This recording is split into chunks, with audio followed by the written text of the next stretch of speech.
नमस्कार दोस्तों, आज से करीब 4500 साल पहले इजिप्ट में एक ऐसा अजूबा बनाया गया जो आज के दिन तक लोगों को चौंका कर रख देता है। The great pyramid of Giza. 147 metre की हाइट पर बना, इंसानों के द्वारा बनाई गई ये सबसे ऊंची चीज थी करीब 4000 सालों तक। इतने भारी भरकम पत्थर इसे बनाने के लिए इस्तेमाल किए गए थे कि इस पूरे पिरामिड का वजन 6 मिलियन टन बताया जाता है। इसे आप कंपेयर करो आज के दिन की सबसे ऊंची इमारत बुर्ज खलीफा से, जिसका वजन सिर्फ 5 लाख टन है। सबसे हैरान कर देने वाली चीज यहाँ पर यह है कि आखिर इसे बनाया कैसे गया, क्योंकि उस जमाने में लोगों के पास कोई क्रेन्स नहीं थी, कोई बुलडोजर्स नहीं थे, कोई बड़ी टेक्नोलॉजी नहीं थी, यहाँ तक कि इन लोगों के पास व्हील्स तक नहीं थे, पहिए भी नहीं थे इन लोगों के पास। लेकिन फिर भी इन लोगों ने एक ऐसा मॉन्यूमेंट बनाया जो आज के दिन तक खड़ा है। सोचकर देखो, 4500 साल तक कोई बिल्डिंग बनी रहे, इतनी जलती हुई गर्मी में तूफान आए, बारिश आए, वेदरिंग हुए, दुनिया में कोई भी इतनी बड़ी, इतनी पुरानी चीज नहीं है जो आज तक सरवाइव कर पाई हो। तो आखिर कैसे हो पाया ये सब? आइए समझते हैं दोस्तों इस पिरामिड का रहस्य आज के इस वीडियो में। The Great Pyramid is arguably the most enigmatic structure on the face of the earth. Built around 2500 BC, it is the tallest structure on Earth for more than 3,500 years. Built as gargantuan tombs of shining white limestone, the pyramids were designed to hide dark secrets of the dead. इतिहास में दोस्तों हम जितना पीछे जाते हैं उतना ही मुश्किल होते जाता है श्योर शॉट पता लगाना कि एग्जैक्टली क्या हुआ था, कैसे हुआ था और कब हुआ था। तो अनुमान लगाया जाता है कि the great pyramid of Giza को बनाया गया था साल 2560 बीसी में फेरो खुफू के द्वारा। ये एंशिएंट इजिप्ट में जो राजा महाराजा होते थे, हम उन्हें फेरो करके पुकारते हैं। फेरो खुफू की अगर स्पेसिफिकली बात करें तो हम इन राजा के बारे में ज्यादा नहीं जानते, बस इतना जानते हैं कि ये सेकंड राजा थे 4th dynasty of the old kingdom of Egypt के। एग्जैक्टली कितने सालों तक इन्होंने राज किया था इस पर काफी चर्चा होती है। हिस्टोरियंस कुछ एस्टिमेट लगाते हैं 23 साल, कोई कहता है 34 साल, तो कोई 60 साल से ज्यादा का समय भी बताता है। ये पिरामिड नाइल नदी के किनारे लोकेटेड है, उसके वेस्ट बैंक पर। और अगर आप फोटोज और वीडियोस में देखोगे आपको दिखेगा कि ये एक इकलौता पिरामिड नहीं है। इस जैसे दिखने वाले 2 और पिरामिड्स दिखते हैं, सेम जगह पर बनाए गए हैं। इन तीनों में से सबसे ऊंचा है the great pyramid of Giza, जिसे हम पिरामिड ऑफ खुफू भी कहते हैं। इससे छोटा है पिरामिड ऑफ खाफरे, जो सेकंड लार्जेस्ट पिरामिड है इजिप्ट में। कहा जाता है कि खुफू के बेटे खाफरे ने उसे बनाया। और तीसरा और सबसे छोटा पिरामिड है इनमें से द पिरामिड ऑफ मेनकौर है, बताया जाता है खाफरे के बेटे ने बनाया। उस जमाने में बनाए गए ये इकलौते मॉन्यूमेंट्स नहीं है, इसके अलावा है द ग्रेट स्फिंक्स, कई और बरियल टूम्स, कई और छोटे पिरामिड्स। टोटल में बताया जाता है 118 पिरामिड्स हैं, अलग अलग शेप्स और साइजेस के। इनमें से कई पिरामिड्स टूटकर वेदरिंग की वजह से मलबा हो चुके हैं, बहुत कम अच्छी कंडीशंस में बचे हैं, और शायद सबसे अच्छे वेल प्रिजर्व्ड यही 3 पिरामिड्स हैं, specially the great pyramid of Giza. क्या कारण था इन्हें बनाने के पीछे? वही कारण जो बहुत से और एंशिएंट मॉन्यूमेंट्स को बनाने के पीछे कारण था। इन्हें एक मकबरे के तौर पर बनाया गया था, ये एक टूम है। इनके फेरोस को यहाँ पर दफनाया गया है पिरामिड के अंदर।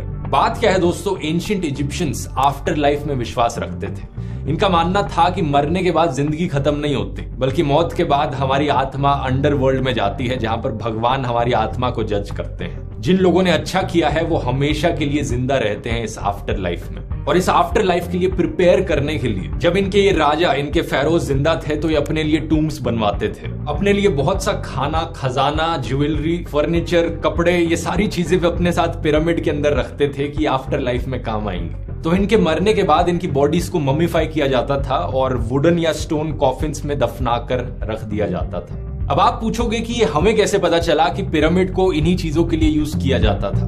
2 बड़े कारण है दोस्तों। पहला तो ये कि इस जैसे ही और पुराने पिरामिड्स पर हमें लेख लिखे हुए मिले हैं, इस जैसे ही कॉफिन्स पर और ऐसे ही पिरामिड्स के अंदर टेक्स्ट लिखे हुए मिले हैं जहां पर बता रखा है कि ये लोग क्या करते थे। दूसरा, मेजॉरिटी ऐसे हिस्टोरिकल पिरामिड्स जो हमने पाए हैं इजिप्ट और सूडान के देशों में, उन्हें टूम्स की तरह ही इस्तेमाल किया गया है। लेकिन क्योंकि specifically great pyramid of Giza के अंदर अपने अंदर इस पिरामिड के कोई सब्सटैंशियल एविडेंस नहीं मिला इन चीजों का, तो लोग अपनी ऑल्टरनेटिव थ्योरीज बनाते हैं। इस ग्रेट पिरामिड के अंदर जब आर्कियोलॉजिस्ट गए तो उन्हें सिर्फ 3 रेलिक्स मिले और एक खाली कॉफिन मिला। ये ताबूत माना जाता है कि खुफू का था और बाकी और जो खजाना और ज्वेलरी इसके आसपास होनी चाहिए थी, अज्यूम किया जाता है कि इतने सालों में कोई उसे लूट कर लेकर चला गया। तो जो लोग इससे डिसएग्री करते हैं उनकी ऑल्टरनेटिव थ्योरीज बड़ी ही अजीबो गरीब है। एक बड़ी पॉपुलर थ्योरी जो सुनने में आती है वो ये है कि ये ग्रेट पिरामिड एक पावर प्लांट था जिससे बिजली जनरेट हो सकती थी। जो लोग इसमें मानते हैं वो कहते हैं कि एंशिएंट इजिप्शियन लोग बड़े ही टेक्नोलॉजिकली एडवांस थे, वो ऑलरेडी बिजली बनाना सीख चुके थे। इस थ्योरी के एविडेंस के तौर पर क्या बताया जाता है, कुछ पुराने जमाने के इनके आर्ट वर्क्स दिखाए जाते हैं। इनके पुराने टेम्पल्स की दीवारों पर कुछ इस तरीके के आर्ट वर्क्स पाए गए हैं जिसे कुछ लोग देखकर कंक्लूड करते हैं कि यहाँ पर एक लाइट बल्ब बना रखा है इन्होंने। तो लाइट बल्ब इन लोगों ने पहले ही इन्वेंट कर लिया था और पता नहीं उसके बाद क्या हुआ इसका। मैंने बार बार बताया कि ऐसी कंस्पिरेसी थ्योरीज तब बनाई जाती हैं जब सब्सटैंशियल एविडेंस किसी चीज को लेकर नहीं होता, लेकिन ये कंस्पिरेसी थ्योरीज अक्सर इतनी अजीबोगरीब होती हैं कि इनका कोई लॉजिकल सेंस नहीं होता। अगर लाइट बल्ब सही में एग्जिस्ट करता था एंशिएंट इजिप्शियन के जमानों में, तो आज तक उसका कोई एविडेंस क्यों नहीं मिला है। असलियत में दोस्तों ये आर्ट वर्क एक्चुअली में एक इजिप्शियन माइथोलॉजी की स्टोरी दिखाता है। ऐसी ही एक दूसरी पॉपुलर थ्योरी बताई जाती है कि ये पिरामिड एक्चुअली में अनाज स्टोर करने के लिए एक ग्रैनरी थी, एक बड़ा सा भंडार था। इस थ्योरी को प्रपोज किया था अमेरिकन पॉलिटिशियन बेन कार्सन ने साल 1998 में।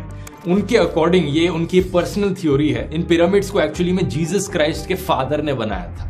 My own personal theory is that Joseph built the pyramids in order to store grain.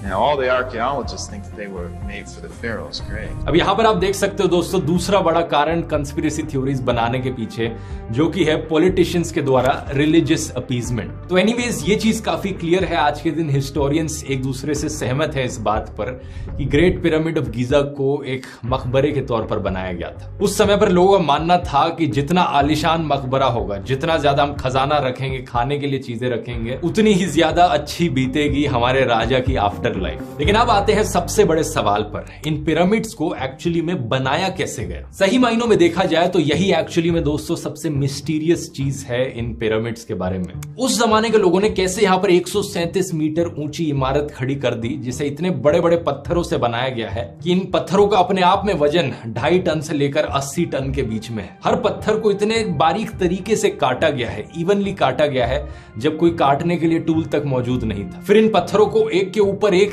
लगाकर कैसे रखा गया जब ये लोग पहियों का भी नहीं इस्तेमाल कर रहे थे। और ये सब इन्होंने कर दिखाया 20 सालों के अंदर अंदर। 20 साल ही दोस्तों टाइम स्पैन बताया जाता है जितना समय लगा इस ग्रेट पिरामिड ऑफ गीजा को बनाने में। तो कई थ्योरीज बताई जाती हैं इसको लेकर, और इस बारी मैं कंस्पिरेसी थ्योरीज की बात नहीं करूंगा जो बहुत ही अजीबोगरीब है। लेकिन इन थ्योरीज की बात करने से पहले एक बड़े मिसकंसेप्शन को देखते हैं जो लोगों के मन में होता है इन पिरामिड्स को लेकर। फिल्मों में अक्सर दिखाया जाता है कि इन पिरामिड्स को बनाते वक्त स्लेव लेबर का इस्तेमाल किया गया था। बड़े ही गरीब सर्वेंट्स यहाँ पर मजबूरी में काम करने लग रहे थे दिन रात, जिनके जो बॉस होते थे उन्हें रस्सियों से मारते थे, हंटर से पिटाई करते थे उनकी। याद है ना, किसी न किसी फिल्म में आपने ये जरूर देखा होगा। काफी समय तक लोगों को लगता था कि ऐसे ही स्लेव्स ने इन पिरामिड्स को बनाया है। एक 5th सेंचुरी BC में रहने वाले एक ग्रीक हिस्टोरियन थे हेरोडोटस करके, उन्होंने ही पहले इस थ्योरी को सजेस्ट किया था कि स्लेव्स ने इन पिरामिड्स को बनाया।